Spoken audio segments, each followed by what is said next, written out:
Is this thing on? Is my camera on? Is my mic on? Oh, it is. Okay, we're live. We're back. It's been a while. We promised we'd come back for the second round, so naturally we're back 2 rounds later. Marcus White and Conall McNeilis with your Puck Talk coast to coast here on the Puckleheads. Conall, how you doing today? Good. I mean, our mini strike is over. Our producers weren't paying us enough, so we boycotted coming back. So we were able to leverage a little bit and negotiated a new collective bargaining agreement, Marcus. Better late than never. The story of our comeback to the Puckleheads and the story of the shortened 2020-2021 NHL season. The inevitable. Isn't it sad that, like, I was just listening to the PDO cast with Dmitry Filipovich. Not like we know him, but it's a great show. Definitely recommend it.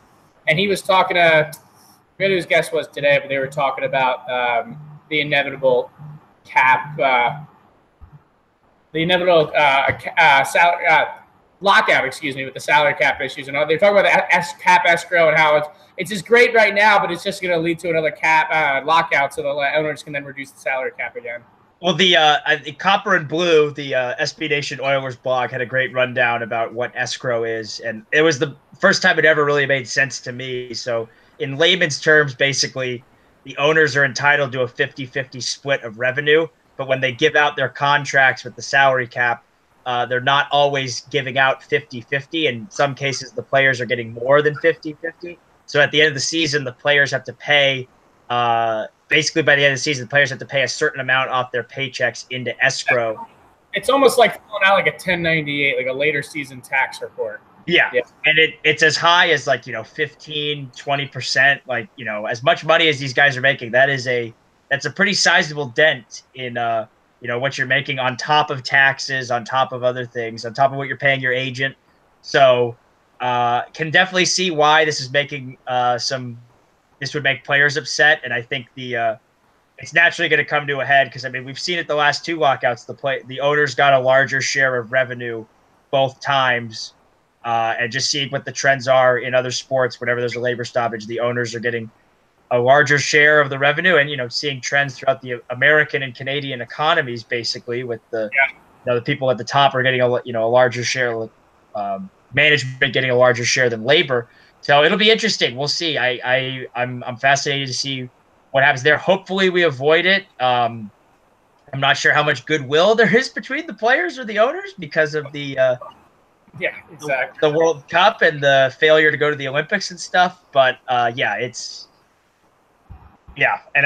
bad timing for the NHL too, because I think that's right around when the new TV deal would kick in. So 3 more years. I was actually listening to another podcast in which John Butchergross mentioned that today. So 3 more years. So that means it's up in 2021 or 2020? I think 2021. I think technically it goes. Maybe it's 3 years including this year, because it would make sense that it would go with the last labor negotiation through the 2020-2021 season. So right after right after a potential lockout is when that TV deal is up, and you best believe the NHL would want their television deal figured out before the lockout, because last time they didn't have a television deal figured out before the lockout. They ended up on the Outdoor Life Network. OLN, baby. The OLN, the Outdoor Life Network. So enough about that. Let's get right into it. We missed quite a bit of the playoffs. It turned out exactly as Conall and I predicted. We've been saying Vegas, Washington all season. You could go back to our preview podcasts. We both picked both of these teams to come out. We never thought that highly of the Tampa Bay Lightning or the Nashville Predators or even the Winnipeg Jets. It was always Vegas Golden Knights, Washington Capitals. No, I'm being disingenuous. Conall, what'd you make of these last 2 rounds? What are your big takeaways?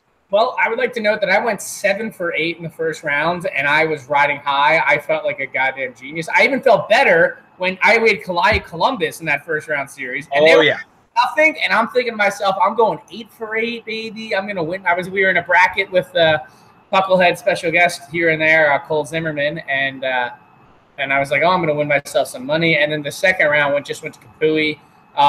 That second round series with the Jets and the Predators, what a fun time that was. Although the only problem here, Marcus, we've had some, only a couple game 7s, and they've seemed to kind of both turned out to be kind of duds when you think about it. That Jets Predators game, and then obviously last night with the Capitals, 4-0 over Tampa Bay. The Western Conference, I really did think the Sharks were going to be able to handle them, but Vegas just took them to them. After it was 2-2, it looked like Vegas just turned into another gear. I know we'll let you talk about that a little bit. Have you seen a lot of those games being able to cover them? 5 and 6, it just like Vegas had them. And then, listen, I was in the West sticking out there, the conference final. I got to see Vegas. I was happy to be there and see a game, and we'll talk about that atmosphere in a little bit. But the little train that could and defying the odds, and we were talking about the Down Goes Brown article that went out today, folks. I know Marcus tweeted it out. I believe I retweeted it. I know I read it. If not, we'll get it out there. Check it out. Just talks about how Vegas kind of defied the odds, or did they really defy the odds, or maybe they just made logical decisions and will change the way how the NHL goes. In the East, I got to say, Marcus, the Tampa Bay Lightning have to be very disappointed. I almost felt in every single series they never played the way they could have played. Except for maybe Boston. Boston, like 2 or 3 games there, like they really kind of took it to them. And then they come out, they lose game 1 in Boston, to Boston in Tampa, and then they won 4 straight games. You're thinking, oh, here it is. Game 2, juggernaut's rolling. Game 3, game 4, they kind of picked it up, and you're like, all right, but I still felt there was another gear. And I kind of thought for the most part they fell flat against the Capitals. I mean, Vasilevsky had to steal a handful of games. Outside of, I think it was game 3, Washington was the better team. They had a better expected goals per 60. They outshot Tampa in every single game, I think, except one. Tampa, Marcus, going into Game 7, had only, and I don't think it increases. I got to look at the numbers. I'm going to pull up the stats real quick. But going into Game 7, Marcus, Tampa only had 10 shots or on goal or more in a period 4 times. 4 times for a team that is a dominant possession team. Yep. A team and probably the best top 9, maybe the best top 12 forwards in the NHL. A team that just couldn't find a way to get it done, Marcus.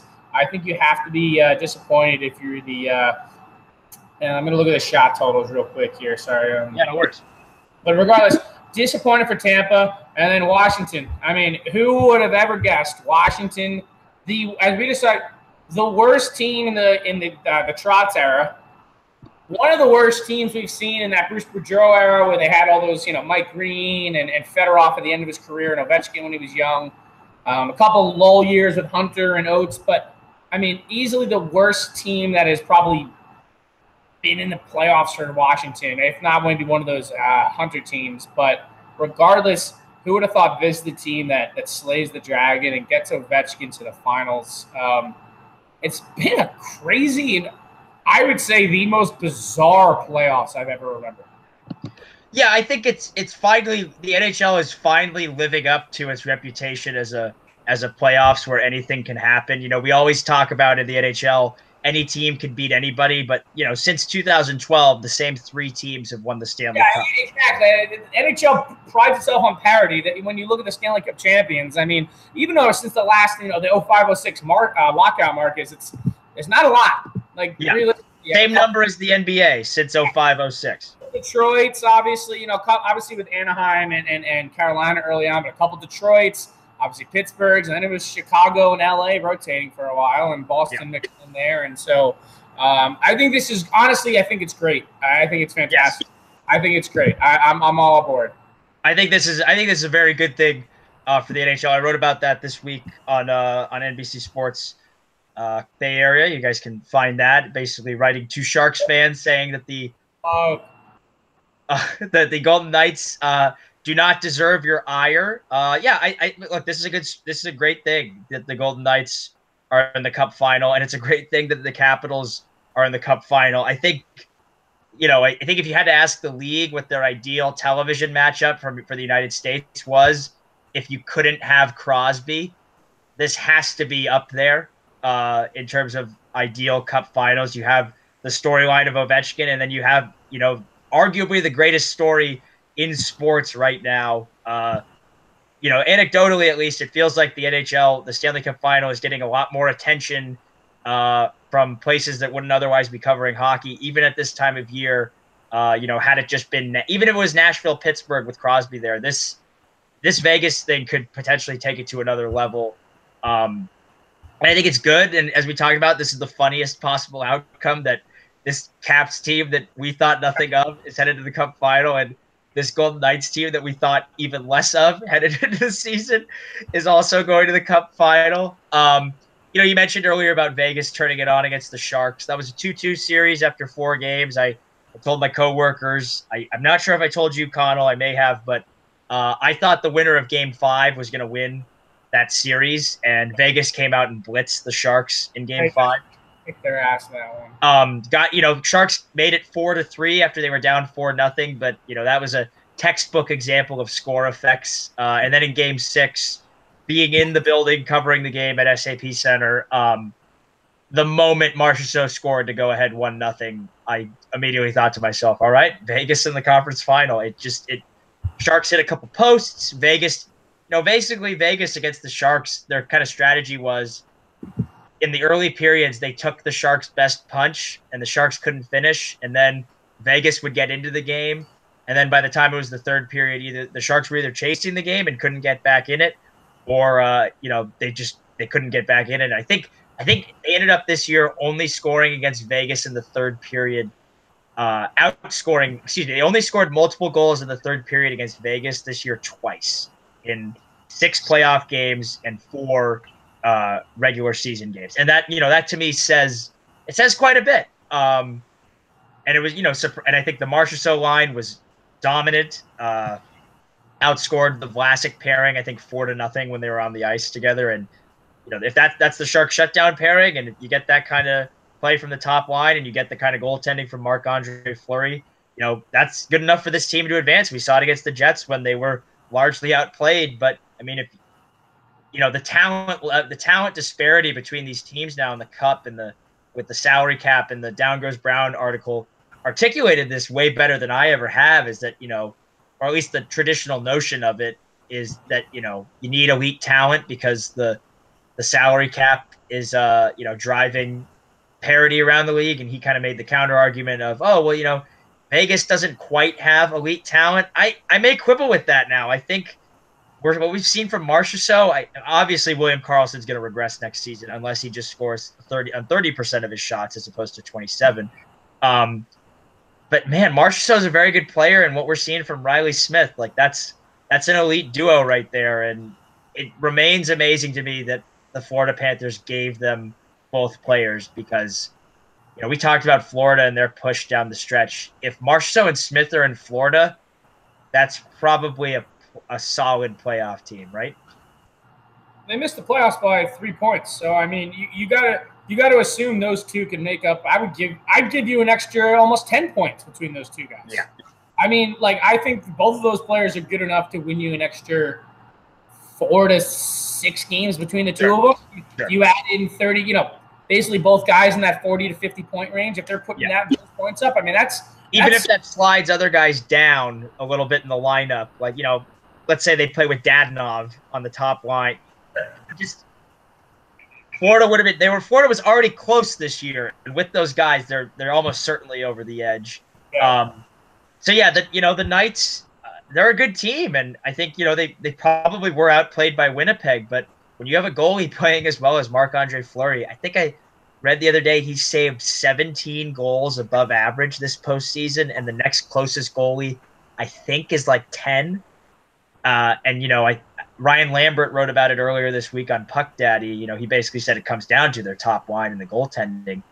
Even if Marc-Andre Fleury was a 9-20 goalie, down the stretch, they probably don't finish with the same record. I think he pulled the stat that since Fleury came back, Vegas's expected goals percentage is 50, right at 50, and their actual goals for percentage is 56. I mean, for people who, just to elaborate into that, right? That's they're basically they're right in the median. They are medium. I mean, if at 50, I mean that is right in the smack dab in the middle of the league. And that's way better than we thought this expansion team would be in the first year. Of course. I mean, Marcus, I will defend us a little bit. We didn't have Vegas in the playoffs, so we had them in that 24-25 range. We didn't have them dead last, so I would like to say that we had a couple teams behind them. But when you're at 50, you expected basically just to kind of, basically split, go goal for goal. And when you can jump that up to 56, when you think about it, is pretty remarkable. We talked about star power before. We definitely mentioned in the program. I think the Blackhawks did a good job of it for years. Obviously, sure. Kind of investing in their top talent and cycling through with good depth players on entry level contracts. But when you look at it, even if you go over to Cap Friendly and take a look at the Vegas Golden Knights chart, I mean, listen, they don't have that albatross contract, but it's not like they have any. They don't have any entry level guys really either. I mean, all these guys are 27, 28, 30 years old. Some of these guys, and they're making outside of Alex Tuck, Marcus, none of their forwards. Alex Tuck. William Karlsson this is last year of RFA, but no one was on an entry level contract outside of Alex Tuck, which is pretty remarkable. And most of the time, you see a couple guys at least who will be there who are shining through through the shining armor of the Knights, if you will. I mean, even look at Matt Murray with the Penguins the last couple of years, or guys like Jake Gensel. So defying logic, defying odds. I think it's a little bit of both, and I think it should. We talked about this before, me and you texting. It should give you optimism if you're a fan of any. Yes, absolutely. Maybe there's a different way you could approach this. Now, I still think, listen, 9 times out of 10, I'm taking a team with Sidney Crosby on, right? Like, let's just be. But there's a way here, and if you have the right coach who seems to let these guys go, doesn't necessarily get in their faces, he allows mistakes, and lets people. William Karlsson. Now, I'm not saying he's a 40-goal scorer, but I just saw some chart the other day, and I want to give credit to somebody. And I'm not sure who tweeted it out, but when you're playing, 8 minutes a night, you're not going to score 40 goals, and you get put. Like I said, I'm not saying he's a 40-goal scorer, but if you're giving him first-line minutes, the guy seems to have the talent to put in 25 goals, Marcus. Justin Bourne wrote about this for The Athletic, that so many of these guys are better. The real takeaway, and he tweeted this, is that teams should look at the guys and say, okay, we've given this guy spot playing time and spot duty. What happens if we give him more playing time? Like, what can he do with that extra opportunity? Because a lot of these guys, they're just getting more minutes. Like you said, Karlsson, if he's playing 8 minutes a night for Tortorella, of course he's only going to score 6 goals. He's playing nearly 20 for Gallant, and he gets a little luck on his side. Yeah, I think it happened. Puck goes in off a skate. I mean, how many times, better lucky than good sometimes when you prove, when it really shows to it. I think it's impressive. And I guess we could segue into this. There's been some backlash with the Knights all of a sudden making the finals. And I just, listen. That's why I wrote about it. There are a sizable contingent of Sharks fans that are very bitter that they lost to an expansion team. Listen, I get it. I am a bitter Ranger fan who I literally tweeted this out after maybe a few too many cocktails that I would saw off my pinky to see the Rangers win the Stanley Cup. But that being said, I'm angry at the Rangers, not the Knights. That's who you should be angry at. Angry at your management for not being. They did this in year 1. You should be angry at your management for not getting this together. And we're talking, and I saw a tweet circulating around. If you're truly a hockey fan, I mean, there's some 6-year-old little boy or girl watching this and just falling in love with hockey right now. And truly, isn't that the point of putting a team in Vegas or Florida or Phoenix or whatever? No, but it's not, because this is where and I wrote about this, and I don't mean to self-praise myself, but this is where the inner hashtag please like my sport really comes out. This is not the way it was. It's like, yes, I get it. Your favorite team may have had a really bad experience with the expansion draft. That doesn't mean every other team should. If anything, this shows that, yeah, your team got a raw deal, and that stinks, but you shouldn't hold it against Vegas.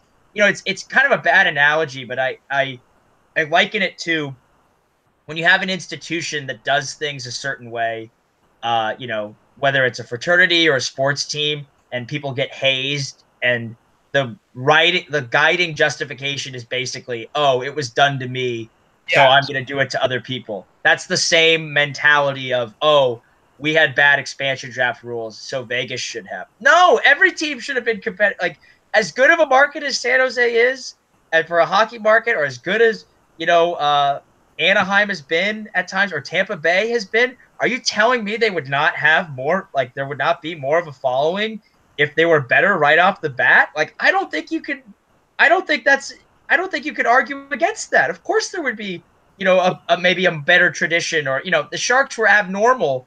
The Panthers were abnormal. Panthers getting to a cup final within 3 years. The Sharks getting to the playoffs in the third year of existence, a year after being the worst team in the league. But, as good as that was, and as good as it was for Florida, they win right off the bat. I guarantee you they have a more, make a more lasting impression in that market. And yes, hockey is somewhat of a niche sport, but if you're winning right off look at the Blues. They made the cup finals the first 2 years of existence because there was an expansion conference, and that's rigged. Right. And that's, you want to talk about an expansion team who had it rigged was an expansion team that came into the league in 1967, who just had to beat other expansion teams in order to have the right to get mollywopped by the Montreal Canadiens. Like, that's when it was rigged. Exactly. Like, that really bothers me too. The whole notion of, there's two strains that bother me. The retroactive notion that it was rigged, and the people who think either Marc-Andre Fleury was a superstar or that Vegas was given, first liners. I looked at it today. The only quote unquote proven guys, excuse me, choking, getting emotional. Hit that cough button there.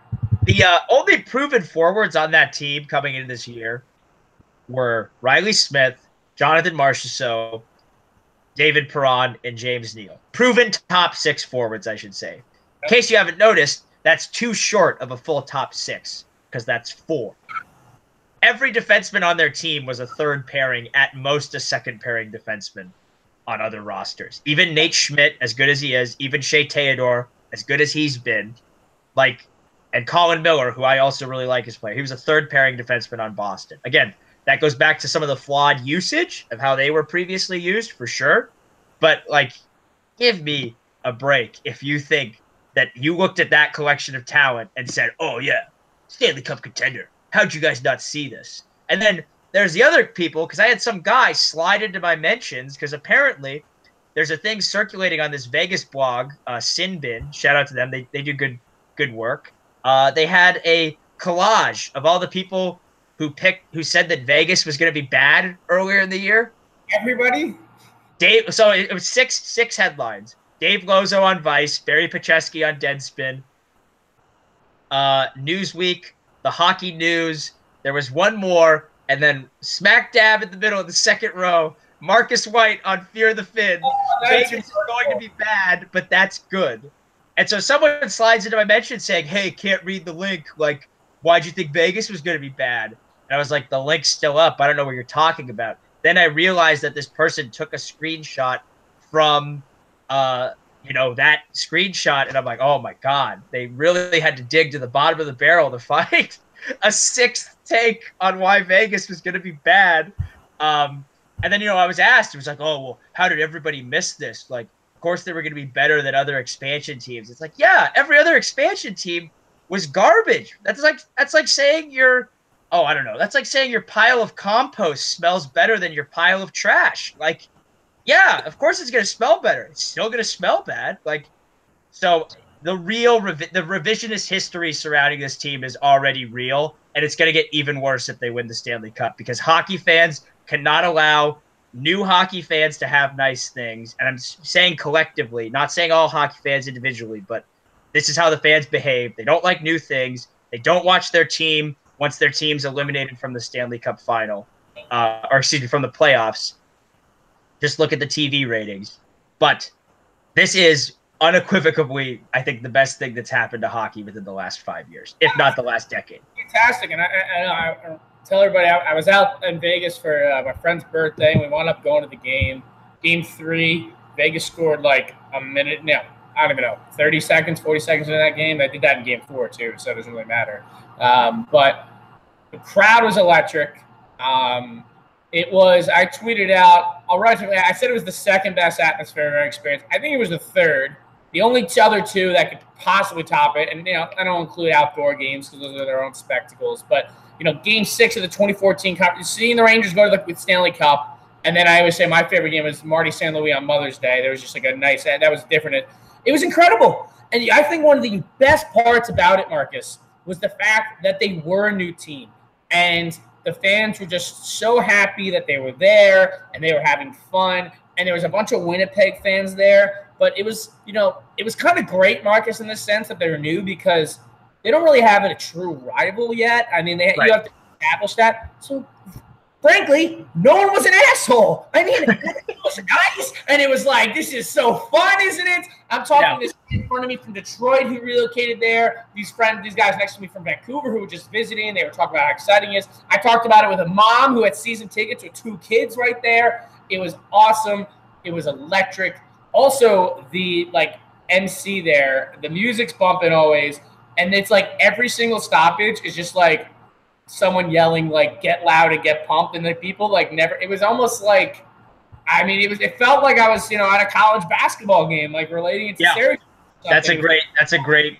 It felt like that in the regular season too. It did. I mean, we were there in January seeing the same thing when the Rangers were there, and it was fun. It was rowdy. It was electric. They got the bands going. They got all these shout outs going on. It was so much fun, and it was a great atmosphere. People were there 3 hours before the game tailgating.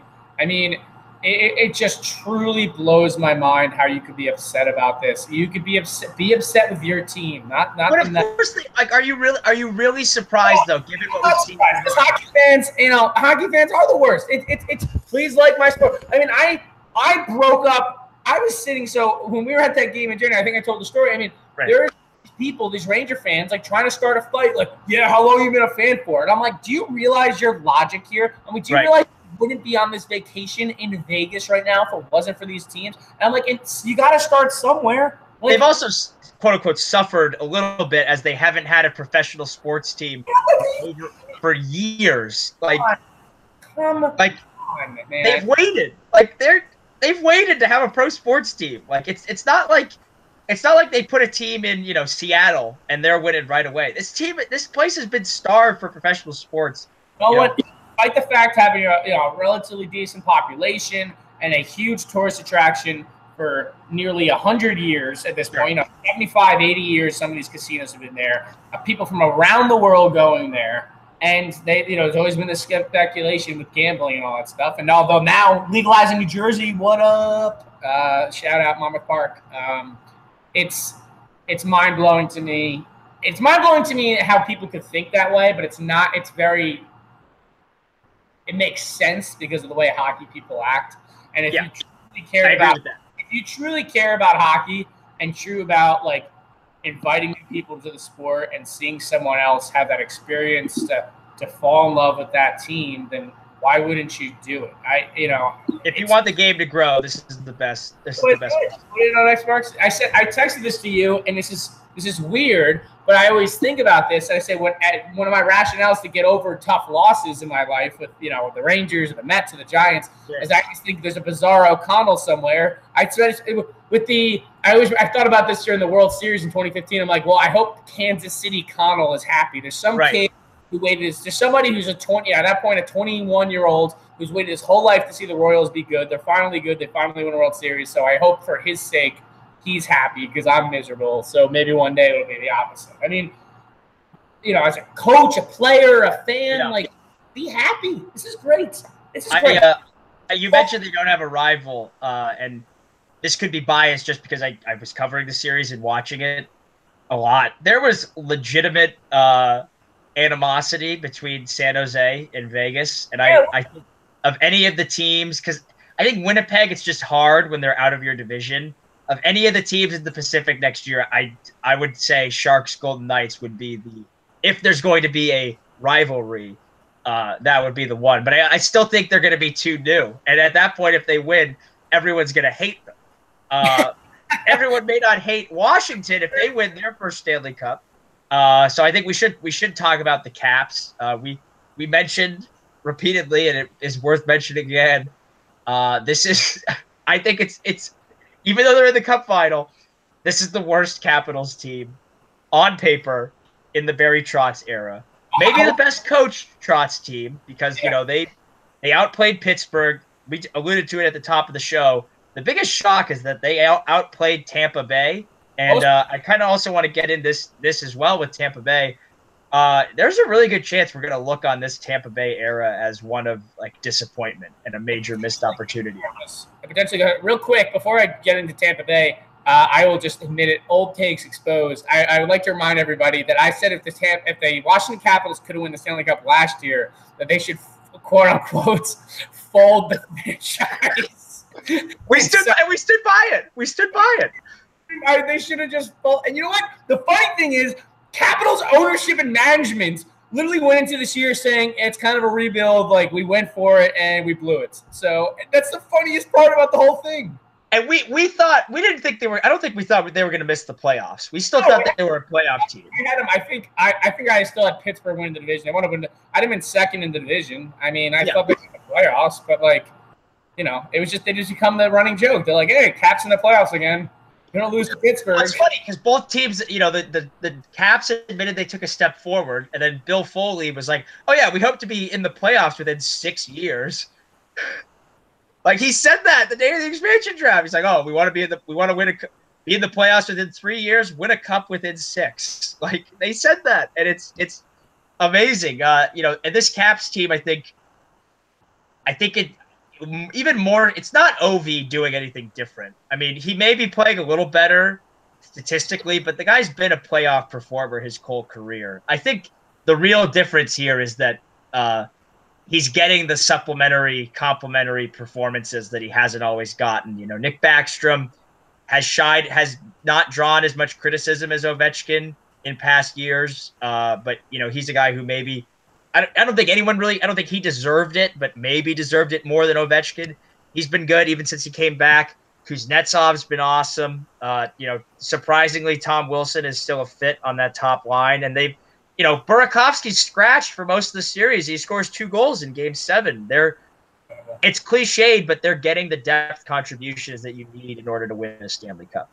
Yeah, it's truly pretty incredible. And even more incredible, Marcus, when you think about the Caps era, is that George McPhee, the GM of now the Vegas Golden Knights, the former GM of the Caps, had a large part in the makeup of both of these rosters, obviously with the Knights, and then a pretty big contribution to – are you reading Drew's tweet right now? We'll share that entirely.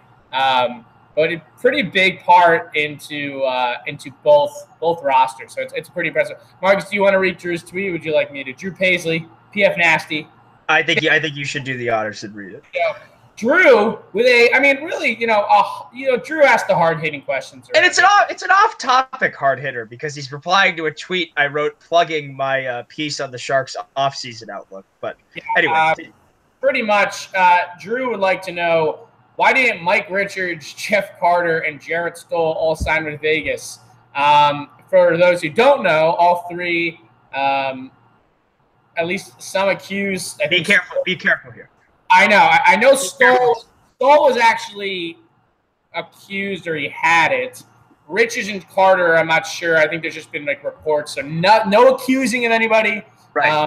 Frankly, what you do in your own time, I couldn't care. And if all of them cocaine related, by the way, for the record, there's been articles written about cocaine problems in the NHL. And Drew would like to remind us that cocaine is a hell of a drug.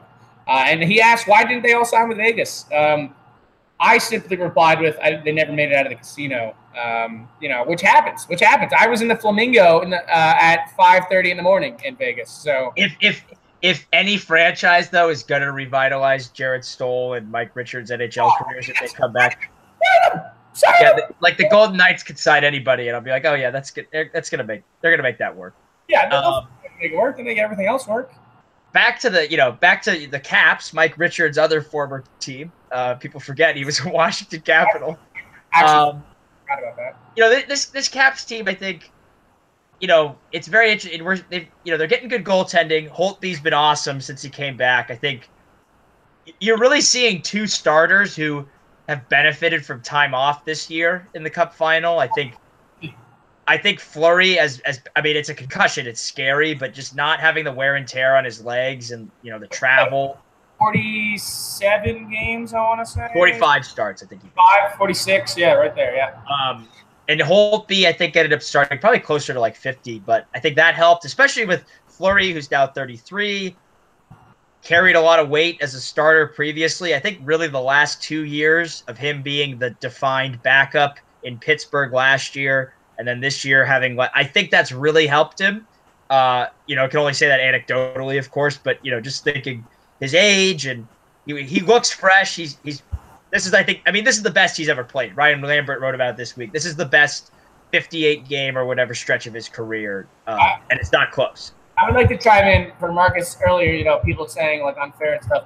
Okay, for the record, folks, Marc-Andre Fleury, I'm going to go regular season and playoffs here. Okay, I'm going to go, we're going to read some stats. We're going Mike and the Mad Dog here, all right? I'm going to read some stats about Marc-Andre Fleury, Mikey. We're going in his career, a .913 save percentage, okay? Right? I'm going to go Mike. I'm going full on Mike here, ready? I'm going to read his whole – ready? Sure. This is his save percentage from the start of his career. I'm not going to read his first year because it was only 21 games played. Not bad. 896, 898, 906, 921, 912, 905, 918, 913, 916, 915, 920, 2021, 909. This year, back up to a 927 in the playoffs, Marcus. So only 4 seasons above 920. The start of his career was pretty awful, actually. He played on some bad Pittsburgh teams the first couple of years. But 4 years at 920, that's the elite cutoff. Think about 4 years. NHL average, I think now is 917 or 18. Yeah. So for the most part of his career, he's a below average goalie when it comes to it. We could go into 5-on-5 in a little bit there. 5-on-5 numbers. Definitely a little bit better. 923, 5-on-5. Although his shorthanded numbers are miserable. Jesus. That being said, he's been great. That's another reason he's been so good this year. He's been great on the penalty kill. I know. And to Marcus, so in the playoffs, we were texting. 880, 933 the year in 07-08 that they carry that team. 908 in the Stanley Cup year. Okay, 891. 899, 834, 883, 915, up to 927 and 14-15, then back down to 875, and then 924 last year. So he kind of regrouped. 3 or 4 years there, the Penguins could have 2 or 3 more Stanley Cups if he's league average in the playoffs. Yeah. So don't come out and tell me, this has been his entire career. The guy who has a 947 save percentage. Yeah. No. Asinine is single-handedly the greatest stretch in playoff history. This is better than the Jonathan Quick. Even more so, the 2010-11 Tim Thomas. If you look at those stats, those stats are asinine too. When you look at it, he now has 5. Or is it 4 or 5? I saw the tweet the other day. 30+5 actually. No, it's 4 because Lundqvist was 5 and Tim Thomas was 6. In one playoff run of games with 30+ saves and 1 goal or less allowed. He's in the zone. He is a remarkable guy. He's a very likable guy, Marcus. I'm glad. And that's where it comes from. I think that's where some of this comes from. Very likable guy. He's very charismatic and he's friendly and he's kind of goofy. He's a goalie. And listen, next year, and listen, I think Vegas has a chance to do a lot of damage in the offseason, which we'll eventually get into, maybe in another show. But don't come crying to mama if he has a 9-15 next regular season, and all of a sudden Vegas is fighting for a wild card spot. If they're smart, they got to get 30 starts out of Malcolm Subban or whoever the backup is. They need to keep him rested and ready, so they can have him, ready to go for the play. I think if anything's that this year is going to show that, if anything. And Holtby has been rested too. I'll pull him up on Hockey Reference and see how many starts he made this year. They went with Grubauer. Grubauer was the better goalie down the stretch for the Capitals. The better goalie also. Sorry, go ahead. 54. Sorry to interrupt there. 54. No, you're good. 54 starts. Look, Grubauer was the better goalie for the Capitals this season and down the stretch. But this is the fewest starts that Holtby's made since 2013-14, when he was just establishing himself. And that was his second year as a starter. His first was the lockout shortened year in 2012-13. So he's fresh. He's been great, absolutely great in the playoffs. I think, I I maybe walked off of it because he was a little lesser in the regular season. He had 914 even strength save percentage in the regular season, but this is a guy who's been 930 even strength every year, guaranteed. And I think he's getting back to it. I mean, he's a top 5 goalie in the league. As a trophy winner, Jennings winner, I've watched him be. He's remarkable. He's been remarkable in his career in the playoffs. He's a 930 career in the playoffs with a 2.01 goals against. Yeah, I've seen plenty of his series against the Rangers. He's just absolutely remarkable. And Marcus, just to show you how a little more crazy that this Capitals thing really all is. In 14-15 and in 15-16. I'm looking at it right now. It's 944 and 171 goals against, and then 942 and 172, and they couldn't get out of the second round of the playoffs. Oh my god! And you want to look at his, he's been good this postseason. Don't get me wrong, but there's a metric called goals saved above average, which I like. I'm a fan of which is basically what it sounds like. The goals a goalie saved above or below what an average goaltender would have saved in that situation. This year, he saved about 5. This is according to Hockey Reference. Some sites have different metrics. But in those 2 years, I mean, he was at the 2 years we're talking about, he saved 9 and nearly 10 goals each year in 2 rounds, and he's done only 5. This year, as good as he's been, he hasn't been the Holtby we've seen. And I think it's going to be, look, he's going to have to be, if Fleury's playing this well, if the Caps want to win, he's going to have to be the best, the 2014-15, 2015-16 playoff Holtby. And that's insane to say, that as Holtby's been a great goalie this postseason, and in order for the Caps to pull it off, assuming Fleury plays the same, like, Holtby has to play out of his skull. Oh, it's insane. It's insane. Part of me is hoping for like a crazy series where it's one of those like 50 shots per team games, and it's like a 2-1 game. Like the goalies are just. I was there live to see Fleury make that 2 remarkable saves on Scheifele. That was like literally right in front of me, and like diving, really full on diving across. It was pretty incredible to see. At the end of the day, Marcus, if you have decent goaltending, I should say decent. I should say if you have elite goaltending, it really kind of rubs out, and you don't have to have that elite blue line.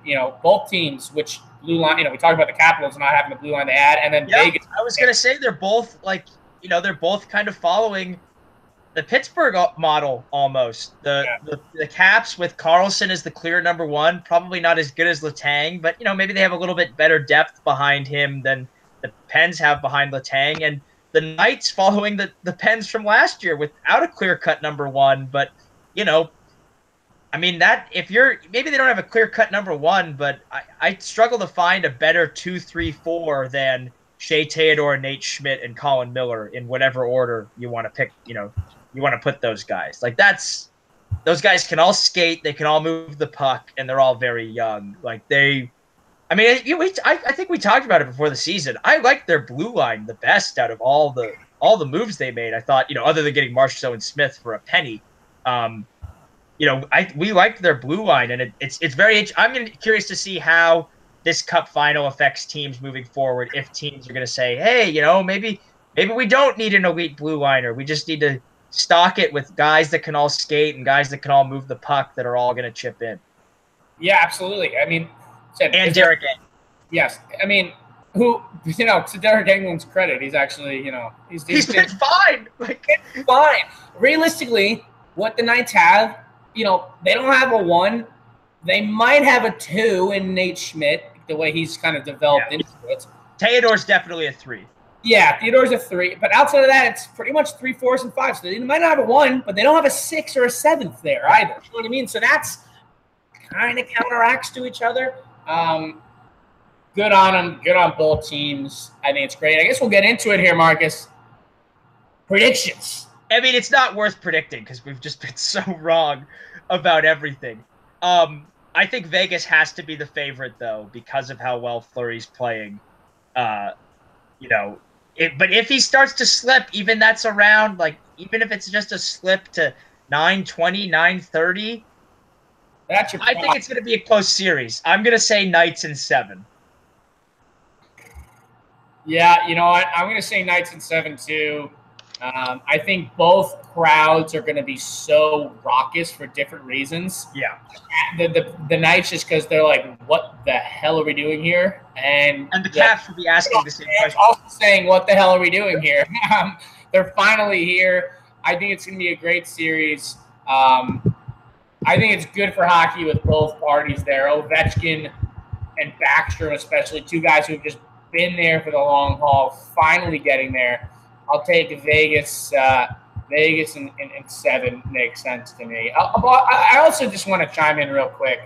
The notion that like Ovechkin's finally getting it done in the playoffs. The guy has garbage. 112 points in 116 base. He's just a smidge short of a point per game player. And what's his shooting percentage in the playoffs, and what's his regular season shooting percentage?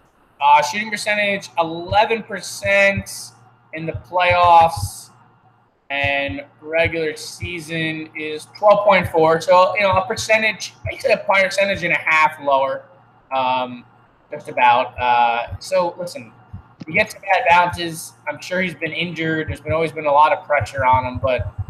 And the guy even in the years when he wasn't great, in 2015, he didn't have a great playoff. He guaranteed his team was going to win Game 7. Who scored the game opening goal? Alex Ovechkin. We were watching that game together, and you couldn't admit it at the time, but I think you were at least begrudgingly like, oh my God, what a player! Like comes out, guarantees. He's the only one who showed up in that. Him and Holtby were the best players on the ice. Guy is absolutely incredible. He's clutch. He is I have no problem. I will die on this hill that to me, he's the greatest goal scorer in NHL history. Yeah. As far as pure goal scoring talent, when you adjust for era, which Hockey Reference, a bunch of places do. I think technically adjusted for era, last time I checked, he was number 2 to Mike Bossy just because of Mike Bossy's shooting. But that's because Mike Bossy, when you look sustained, Mike Bossy played like only 9 seasons or whatever it was. I forget. Right. So, to me, listen, if he stays healthy, man, he's probably got a shot at Gretzky's record. I'm not saying he'll get it, but I think he'll probably get 800 goals at least. Guy's incredible. Happy for Ovechkin. Happy for Backstrom and even Barry Trotz, a guy who has been around a while. Another very likable guy, but has never seemed to get over the hump. And they all do it, but.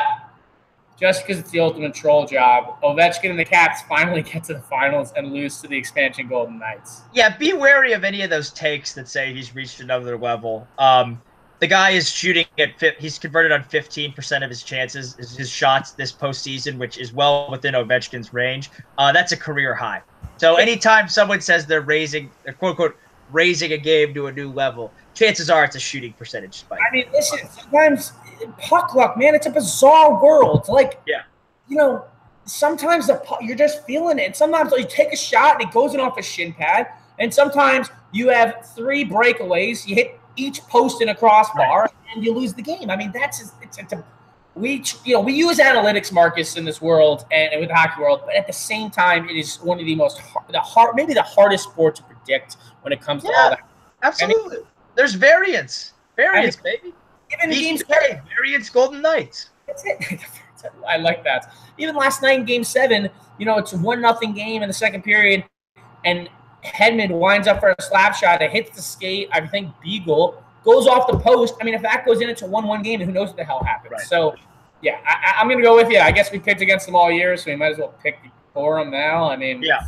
And keep in mind, too, each of the last 5 postseasons before this one, Ovechkin scored on a lower percentage of shots than he did for his career average. So, like we said, puck luck, like getting puck luck. And so are the Knights. And I think it's going to be a great Cup final. I'm excited. Memorial Day in Vegas is going to be that's going to be a nutty, nutty weekend.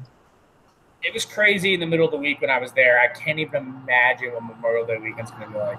Yeah, and they got their first ever Stanley Cup final game there. I think real quick, Marc-Andre Fleury wins the Conn Smythe either way. As long as the series they're not giving it to Ovechkin. There's no way. They'll no give way. it to Holtby before they give it to Ovechkin. You know that's gonna happen. You know it. Oh, Ovechkin could win the Stanley Cup. He puts up, he scores 4 hat tricks in the final. Yeah, he has 13 points in 6 games. He has 2 hat tricks. He just carries them, and then Fleury could be average in the series, and they'll still probably give it to Fleury.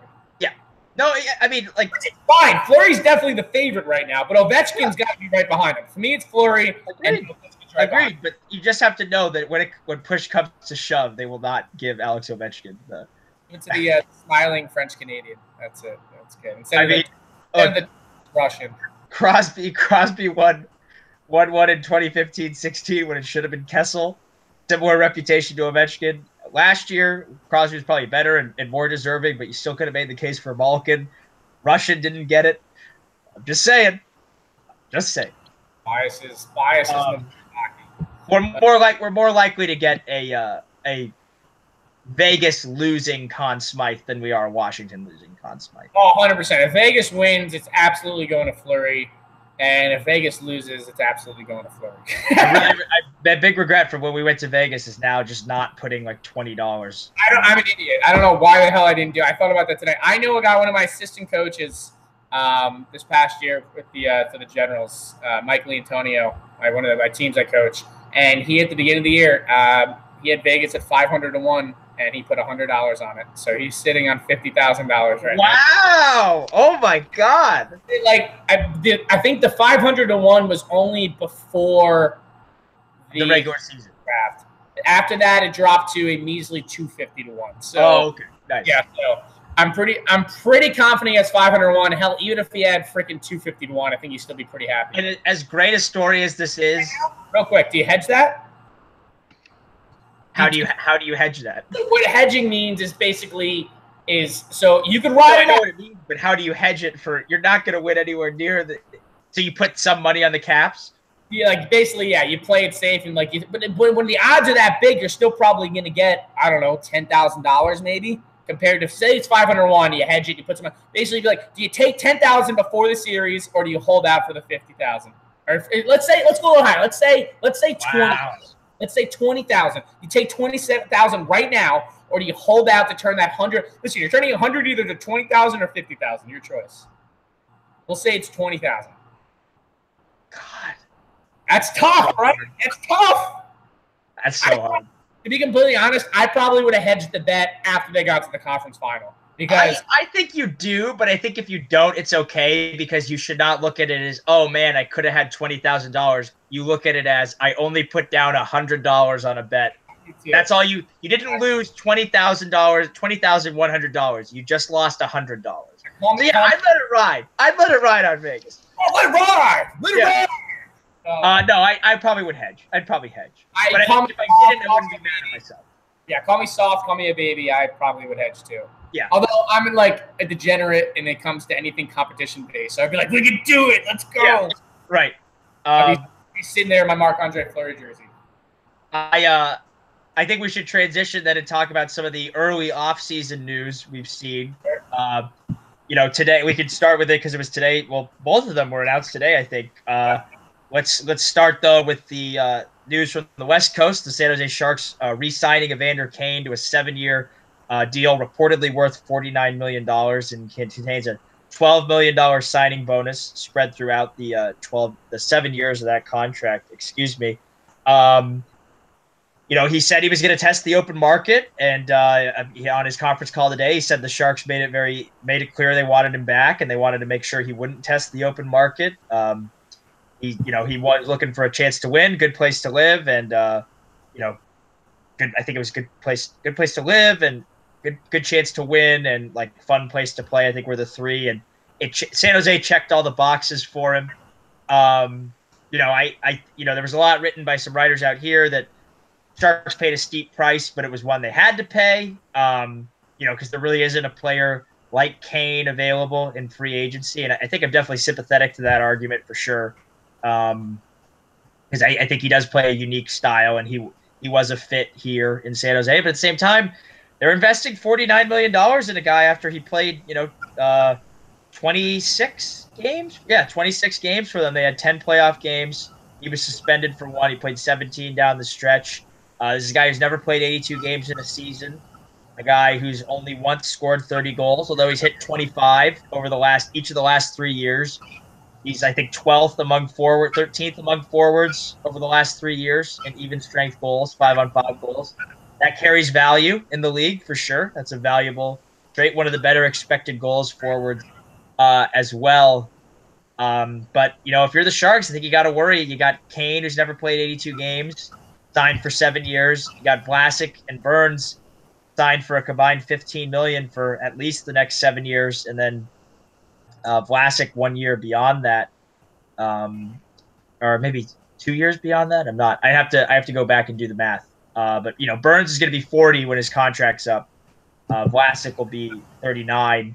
Kane's going to be an older 33, given the physical nature, the way he plays the game. And as we talked about, Vegas didn't really have a lot of long-term deals on its books that are going to kill you. The Caps, that Oshie deal is probably going to bite them later on. I was talking with Devils insider Kevin Winstanley last night. He's like, man, would you rather have had Oshie or re-signed Johansson and re-signed Schmidt? And I think as good as Oshie's been, I think that answer is pretty clear. So yeah, and it's interesting for the Sharks because they got Tomas Hertl at RFA this year. He's inching closer to free agency. LeBanc and Meyer are no longer going to be on their ELCs. It's looking like they're going to be investing in an older core for a really long time, potentially here with this deal. Doesn't necessarily rule them out for John Tavares. I think I wrote about that today, that they have but they're going to need to maneuver. And not that I doubt Doug Wilson to be able to get that done, but they're going to have to maneuver if they still want to bring in John Tavares. It's I am, like I said, I'm sympathetic to the arguments that it makes sense, but I think it is a bit of a head scratcher seeing the term. I think the cap hit's fine. It's just more the term that you'd be concerned with that deal. Conall, what you seeing a lot of Kane, obviously when he played for the Sabres before he came to the Sharks, what do you make of the deal? I mean, I like Evander Kane. I think he's a solid player, but never played. He's probably a 45.50 guy. I mean, which is second. Because you figure he's never going to play 82.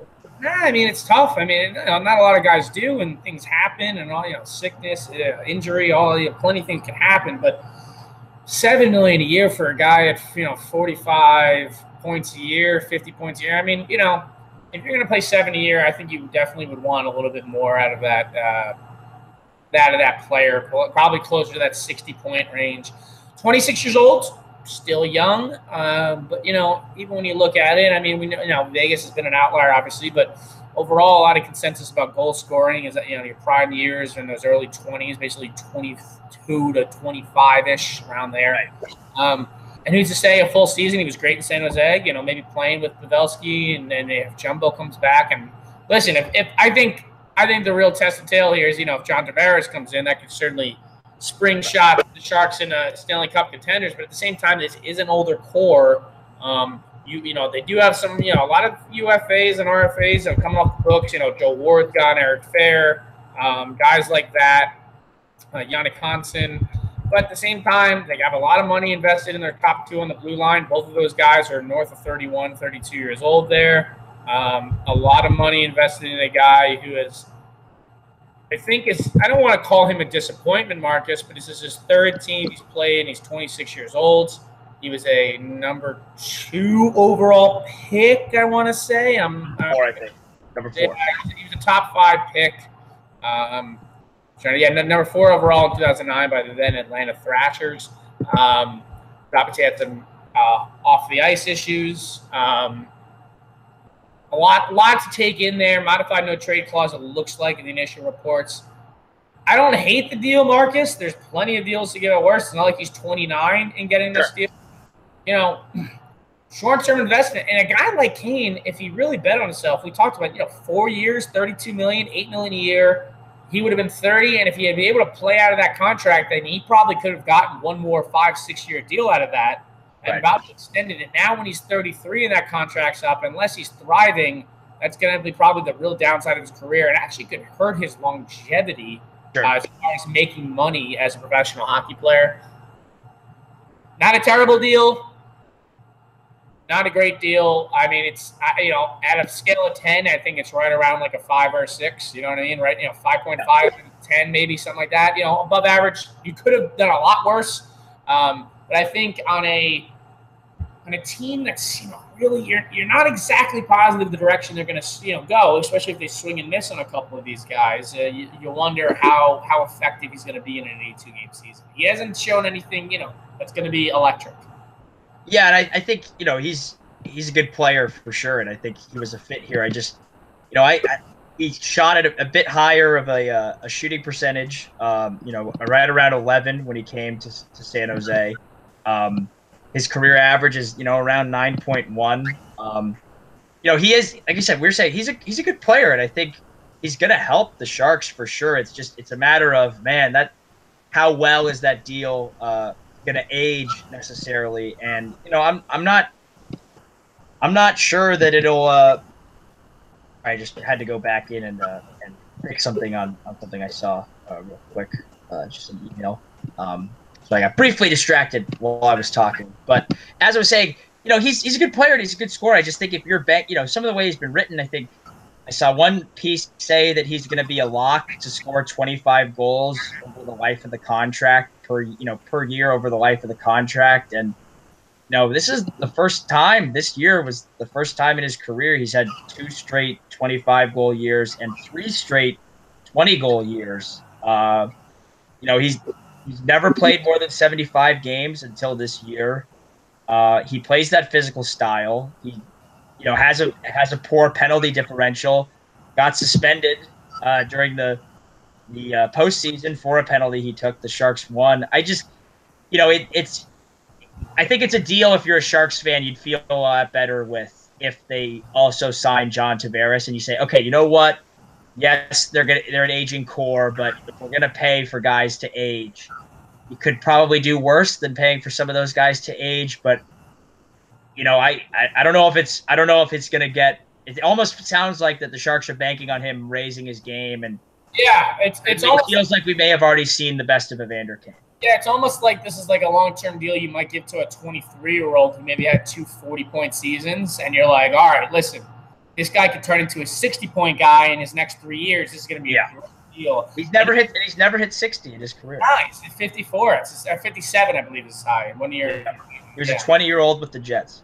Yeah, or Joe with the Jets. They were already with the Jets at that point. So I mean, like I said, not terrible, not great, Marcus. I know you probably had a chance to write on it and all that good stuff. Folks, make sure you're checking out Marcus's writing if you're not. NBCSportsBayArea.com. Right, plug it, baby, plug it. So, in between there, the first of. If you're John Tavares, does this make it more appealing to go to San Jose? I don't know. I don't know. You don't know what he wants. I don't know what the hell he wants to do, man. John Tavares, he's so quiet. The freaking Islanders signed, get Lou Lamoriello, who's somehow tampering, but it's Lou Lamoriello. He's blackmailing everybody, so they're not going to call him out for it. I don't know. I'd say a little bit more. At least you have a winger like that. And you got some support with Pavelski and Couture around you, and you hope Hurdle's still young and all that stuff. I mean, it entices me a little bit.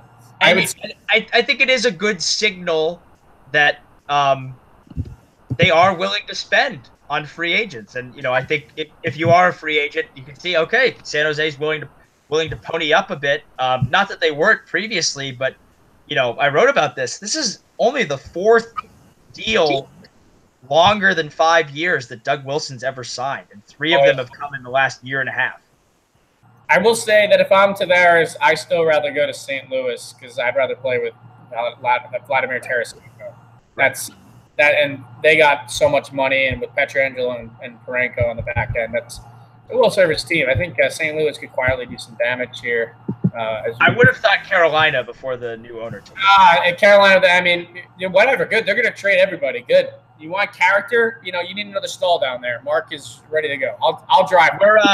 We'll get to the other piece of news from today. We're touching on scattershot a little bit, some of the other off-season moves.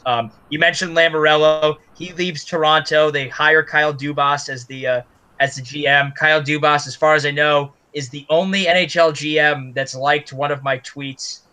He liked a tweet I made last year for Fear the Fin, a Photoshop I made of of Joe Thornton, Austin Matthews, and Patrick Marlowe on the distracted boyfriend meme. So good for Kyle Dubas. Congratulations on getting that tweet. But yeah, congratulations on liking my tweet. The other stuff is separate. Hurricanes hiring Don Waddell as their GM, Rick Dudley as the senior vice president of hockey operations. Bringing in the last two general managers of the Atlanta Thrashers. If you're an NHL franchise located in the southern, part of the United States, I'm not sure if that's a great omen necessarily.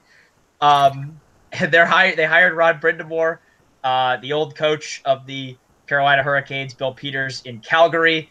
If I'm a Calgary fan, I'm maybe a little worried that Bill Peters only coached Team Canada to a 4th place finish at the World Championships when he had Connor McDavid. I mean, they lost to the United States. Lost to Switzerland to get in. So I mean, and that's the nature of a one and done tournament. You lose a game in which you outshoot the team, a lot to a little. But it's going to be fascinating to see that. So we touched on Lamoriello briefly. I don't know. Is that gonna keep him there? I don't feel like if you're John Tavares, you see, they got Lou Lamoriello now, and that's not gonna push you away. It can only help, but can it help enough to keep you there for 8 years? That I'm not sure about. Especially when he's already 75. Yeah, Lou Lamoriello, obviously had great success in New Jersey, but I mean, it's a long time ago. And I read a tweet today. Teams that he's been involved with. Now, I know Toronto was going through the rebuild. But when you consider the last 2 years, Toronto, since he's 2012, teams that Lou Lamoriello has been running have only won one playoff series. I mean, I know there's a rebuild there.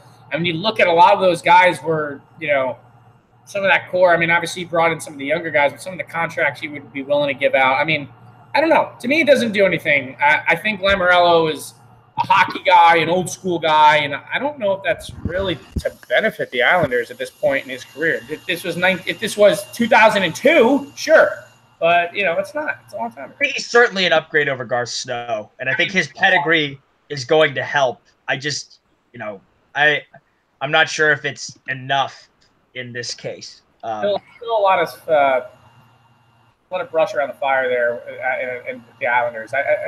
They could go either direction. I really don't know. Yeah, and so that's going to be fascinating to see that play out. We had one college coach hired, Jim Montgomery, for the Dallas Stars. We had another college coach hired, your New York Rangers, hired David Quinn? Dan Quinn? David Quinn. David Quinn going to the New York Rangers. Conall, I know you were a big Sheldon Keefe fan. You wanted Chief Keefe behind the bench. Not to be confused with the rapper Chief Keef. What do you make of the Quinn hire? What are your thoughts other than the Rangers are going to sign Jack Eichel? One, they could have hired a can of worms, and at least it's not Alain Vigneault. It's just gonna. There's my last shot. It's over. It's done. You won't really have me have. I don't have to bring up his name anymore. I'm excited. I wanted Keith, but I am still very positive and optimistic in the fact that the Rangers went off the grid. They were in on Montgomery, who decided to go to maybe a little more stable situation in Dallas. We're not really sure what direction the Rangers are going to go. They have a lot of cap space. They said they're going to rebuild, a lot of draft picks, prospects, whatever. 51 years old. I got a good article here written by Dan Rosen. It's on NHL.com. I happen to like Dan Rosen covering the Rangers. Apparently he's good friends with Mike Sullivan, David Quinn. I keep wanting to say Dan Quinn. Dan Quinn's what, football coach? Yeah, I think so. I keep wanting to say Dan Quinn, too. Hey, Mike, first time, long time. Do you think Dan and David Quinn hang out? I got some Mike at some point. But he's Dan Quinn from Morristown, New Jersey. There it is, Morristown. I didn't even realize that. I think he grew up. He went to the Kent school, and then but he wound up growing up in Rhode Island. So, he has experience as an assistant with the Avalanche. He was the coach of the Lake Erie, now Cleveland Monsters, the AHL, and then was an assistant with Boston University under Jack Barker, and then as a BU head coach the last 5 years. Listen, 51 years old. He's young. Seems very a progressive thinker. I like the way he talks in some interviews, talking about how he loves the speed game. He loves his defensemen being able to move the puck and get the puck up to the play. And he talks about he's like our defensive system. He talks a lot about puck possession and a lot about speed. That's what I like to hear.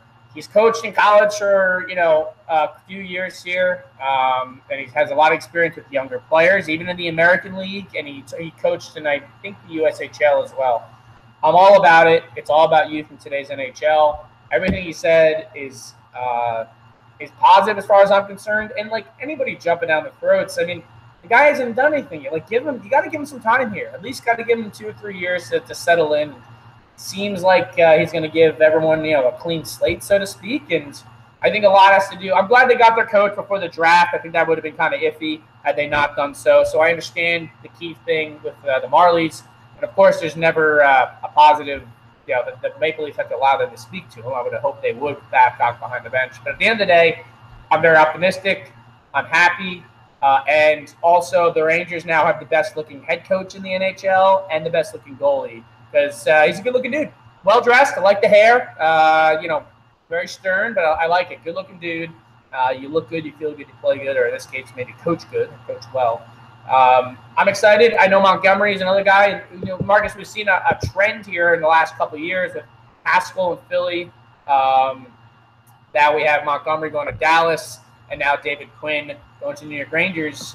There's a large gap, really, with NCAA coaches jumping to it. But I think there's more. I think it's a younger league. I think people are realizing that. Some of these guys who have experience with younger players. There's now, I think it's around 30% of the NHL are former NCAA players. I wonder if that has anything to do with it. But I'm excited. I'm optimistic. I think a lot has to do with this upcoming offseason and the draft and what the Rangers might do. But I love that it's outside the box, because they could have gone out there and they had Lindy Ruff or wait to see, Dan Bilesma out there, some good coaches. But I appreciate the fact that this guy is a little bit different pick, and I'm excited for it. Yeah, I think it's an intriguing hire. I think it's good. It's always good to get fresh blood in. I think at some point, clean slate. You need some new people. Even though a lot of these guys have professional coaching experience or professional playing experience, so they're involved in the game, the more you can have outside perspectives, I think, is a good thing, both for the sport and for the and for the team they're hiring. I think he's coming in, he's coaching, but even though he is a pro coach and he has experience, he has coached in college the last 5 years, so he's not necessarily going to be too attached to doing things a certain way. Or was he asked about analytics at all in his? I know for a fact that Boston University had an analytics team. Like I don't know if it was some grad students. We're doing some light work, but he hasn't mentioned anything directly. But he has talked a lot about puck possession, a lot about active defensemen, all that fun stuff, the things you want to hear. Not like and he's actually given some good answers. Not just we're going to work hard and we're going to compete every night and be a tough hockey team to play against. Sure. He kind of elaborated a little bit more, and I would have to go into details and I'll do a little more research. But he has elaborated about not necessarily his style of play, but just talking about how the NHL is going speed, and he has experience working with young players, and he wants to give everybody an opportunity, and possessing the puck is the best way to defend and all that good stuff. So, even if he hasn't directly said, dropped an analytic dote, if you will, that was good. That was pretty good. Analytic dote. I'm going to pat myself in the back. I'm gonna change the title of this episode to "Dropping Analytic Dotes." That's pretty good. I mean, what do you think? With Montgomery now, the Dallas and the Rangers with David. I know. Listen, I would be the last person to tell you I'm a college hockey expert, right? But I think it's exciting. I think it's the more the better. And I think if you ask me, Jim Montgomery had a really good quote too about how it's it just makes sense to bring in coaches from college or coaches who have had success in Europe, and because team success is just like any industry, you're driven by success, and it just doesn't make sense to limit your pool of available candidates. So yeah, I'm all for seeing coaches from across the board. Hopefully we get coaches, and we have had European coaches before. Hopefully we get more. Hopefully, women behind the bench. Or not just a woman, but women behind the bench. There's nothing to say they can't be good coaches. I hope that the trend continues at a bit more rapid pace. I think would be good, but hockey's a bit of a more staid, button down sport, so to speak. So it could be a while, but it's a good sign. And I think if you're a Ranger fan, you got to be pretty excited. You got to be excited. I don't know what else you're expecting. I don't know. And I also think if you're a Ranger fan too, I was talking about this last night. I don't think there's anything stopping them from getting back to the playoffs next year. I don't either, and I'm very open. I'm trusting Jim Gordon. For the most part, I've liked what he's done so far. Sure. GM, I really have no issues. With whether it's buying out Girardi or the Shattenkirk. We talked about shorter term, but a little more money. I can live with that. Wasn't a long-term investment. And then just accepting their fate. I mean, when they put out that letter, I think they were actually only 2 points out of the playoff spot. And they said, right. I appreciate not just hey, let's go trade for another guy and losing 5 games to the Penguins in the first round. There's right. only so much to do. So they have a lot of cap space. We'll probably touch on that closer. And, they have 3 for 10 draft picks this year, 3 in the first, 2 in the second, 2 in the third. Who knows what could happen? But I'm excited. As long as the young guys get a chance to play, that is really all that matters to me right now. And if they get a chance to develop, as we've seen in Vegas with some guys getting extra ice time, who knows what could happen. Yeah, absolutely. Sorry, some breaking news here. This is not hockey related, but the Hollywood Reporter just dropped that the director of Logan will be directing a Boba Fett movie. Ooh. Exciting. I still haven't seen Logan. I heard it's freaking awesome. Same. I meant to watch it today. I didn't get a chance, but we'll probably soon watch it knowing this news. So, yeah, just saw that because I will be seeing Solo tonight, Thursday night. That's my next question, because you gave me a time slot, and I'm like, Marcus isn't too busy at work right now. It's Memorial Day weekend. Yeah. And then I thought about it, and I was like, he's definitely going to see Solo. I'm getting dinner with a friend, and then I'm going to see Solo. So I got to see Solo, and I got to see Deadpool 2. Haven't seen Deadpool 2 yet either. I've seen Infinity War twice now. Extremely good. It's gonna be a fun movie summer, and hopefully a fun off-season hockey summer. I think What do you think? Do you think we may be able to do this again next week? Check in after. Yeah, the next week or so, and check in on the Stanley Cup and kind of get ready for the draft and all that. Check the final schedule. Let's schedule our next show right now on the air. Folks, this does make the air. Well, we could. I would be open to a live show with the game on. I could do Wednesday because I'm not working. Yeah, I don't. Wednesday is the 31st? 30th. 31st is Thursday. Watch game 2. That'd be kind of fun, actually. All right, so could you do the 31st if you couldn't do the 30th? Yeah, I mean, my schedule right now is kind of just whatever. Okay, cool. So we're gonna, loyal listeners, all 2 of you, we're targeting for a May 30th, either a watch live of the Cup final or May 31st breaking down the first 2 games of the Cup final. But until next time, I'm Marcus White. He's Conall McNeilis. Thanks as always for tuning in. Follow him on Twitter at CT McNeilis, although if you're listening and watching, I'm assuming you already are. Follow me on Twitter at Marcus P. White. Again, assuming you're not, because I have a bad Twitter account. So until next time, I'm Marcus. He's Conall. See you guys later.